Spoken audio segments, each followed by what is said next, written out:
ইতিহাসের বিখ্যাত সর্বগ্রাসী শাসন ব্যবস্থার নেতা ছিলেন তিনি। জার্মানির এই স্বৈরশাসকের নিষ্ঠুর প্রতিহিংসার কারণে সূচনা হয়েছিল দ্বিতীয় বিশ্বযুদ্ধের। প্রথম জীবনে চিত্রশিল্পী হতে চাইলেও পরবর্তীতে তিনি হয়ে উঠেছিলেন বিশ্ব ইতিহাসের সেরা খলনায়কদের একজন। বলছিলাম ফ্যাসিবাদের জনক এবং নাৎসি বাহিনীর কুখ্যাত স্বৈরশাসক অ্যাডলফ হিটলারের কথা।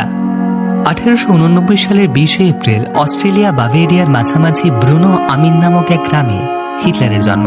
তার বাবা অ্যালোইস হিটলার এবং মা ক্লারা পোলজের 6 জন সন্তানের মধ্যে হিটলার ছিলেন চতুর্থ।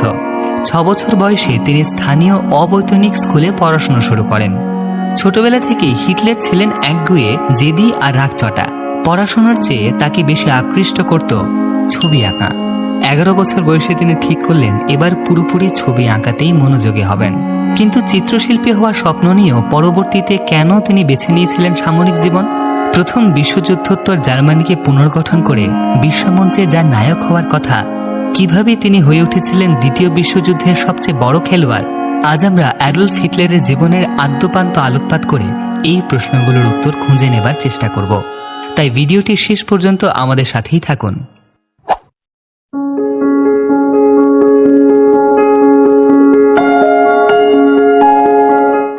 হিটলারের বাবা একটি সরকারি প্রতিষ্ঠানে সামান্য চাকরি করতেন।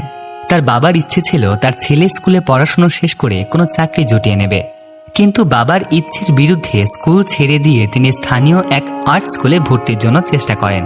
সেখানে ভর্তি হতে না পারায় তিনি একটা বেসরকারি স্কুলে ভর্তি হন, কিন্তু কয়েক মাস পর অর্থের অভাবে স্কুল ছেড়ে দেন।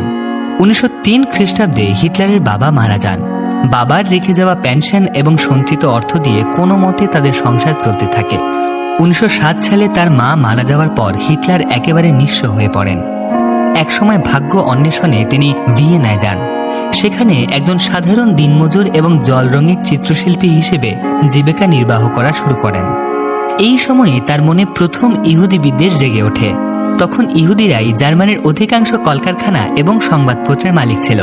তিনি কিছুতেই মানতে পারছিলেন না যে জার্মানি দেশে বসে ইহুদিরা জার্মানিদের ওপর প্রভুত্ব করবে। 1913 সালে হিটলার মিউনিখে চলে যান। 1914 সালের ফেব্রুয়ারিতে তিনি অস্ট্রিয়ায় সামরিক বাহিনীতে ভর্তি হওয়ার চেষ্টা করেন, তবে স্বাস্থ্যগত কারণে তিনি সৈনিক হবার সুযোগ পাননি। কিন্তু প্রথম বিশ্বযুদ্ধ শুরু হওয়ার সাথে সাথে তিনি স্বেচ্ছাসেবক হিসেবে জার্মানির সেনাবাহিনীতে যোগ দেন। যুদ্ধে সাহসিকতা এবং বীরত্বের স্বীকৃতিস্বরূপ 1914 সালের ডিসেম্বরে তিনি সেকেন্ড ক্লাস আয়রন ক্রস লাভ করেন। 1914 সালের আগস্টে তাকে ফার্স্ট ক্লাস আয়রন ক্রস দেয়া হয়। প্রথম বিশ্বযুদ্ধে জার্মানি হেরে যাওয়ায় হিটলার প্রচণ্ড রকম মুষড়ে পড়েন এবং তার মাঝে জার্মানির জাতীয়তাবাদ আরও তীব্র হয়ে ওঠে। যুদ্ধ পরবর্তী সময়ে বিপ্লবী একটি দল জার্মান ওয়ার্কার্স পার্টির উপর হিটলারকে কড়া নজর রাখার জন্য পাঠানো হয়, কিন্তু এই দলের আদর্শে প্রভাবিত হয়ে 1919 সালে তিনি নিজেই জার্মান ওয়ার্কার্স পার্টিতে যোগদান করেন। এইভাবে তার রাজনৈতিক জীবনের যাত্রা শুরু হয়। 1920 সালে এই দলের প্রচারের দায়িত্ব দেয়া হয় হিটলারকে। একই বছর দলের নাম পরিবর্তন করে রাখা হয় ন্যাশনাল ওয়ার্কার্স পার্টি, যা পরবর্তীতে নাৎসি পার্টি নামে পরিচিত হয়। 1920 সালের 24 ফেব্রুয়ারি প্রথম নাৎসি দলের সভা ডাকা হয়।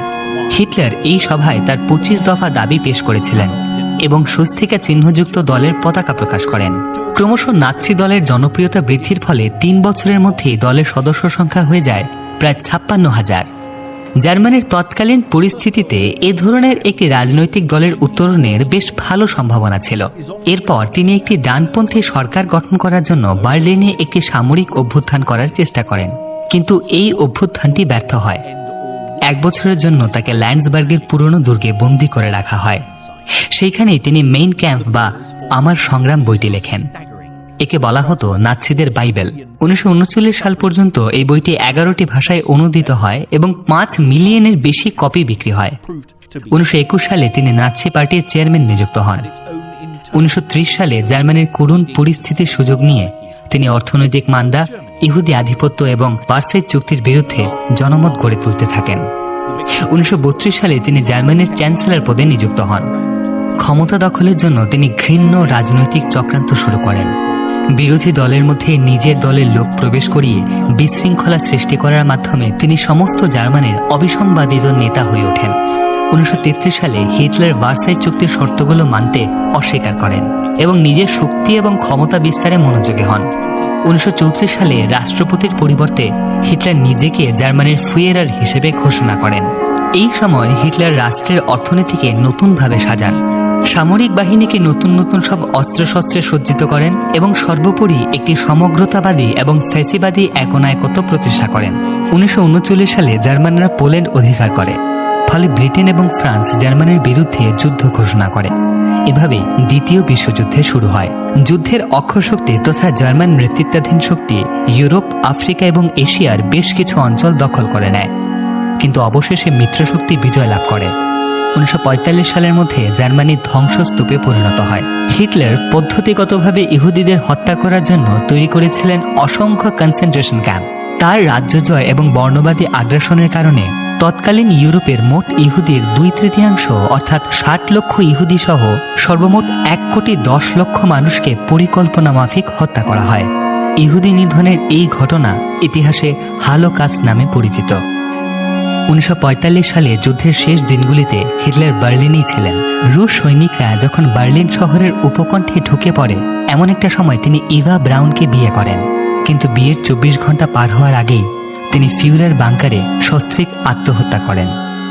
হিটলার তার পুরো জীবন রাজনৈতিক উদ্দেশ্য এবং রাষ্ট্রের জন্য উৎসর্গ করেছিলেন। তিনি উচ্চতর জাতিসত্তায় বিশ্বাসী ছিলেন। তার মতো একজন মানুষ কিভাবে চিত্রশিল্পের প্রতি আসক্ত ছিলেন তা সত্যিই আশ্চর্যের ব্যাপার। ভিডিওটি আপনাদের ভালো লেগে থাকলে লাইক করুন, কমেন্ট করুন এবং শেয়ার করে আমাদের পাশে থাকুন। আগামী পর্বে আপনি কাকে নিয়ে ভিডিও দেখতে চান তা আমাদের কমেন্ট করে অবশ্যই জানাবেন। আমাদের পরবর্তী ভিডিওটি হতে পারে আপনার পছন্দের ব্যক্তিকে নিয়ে।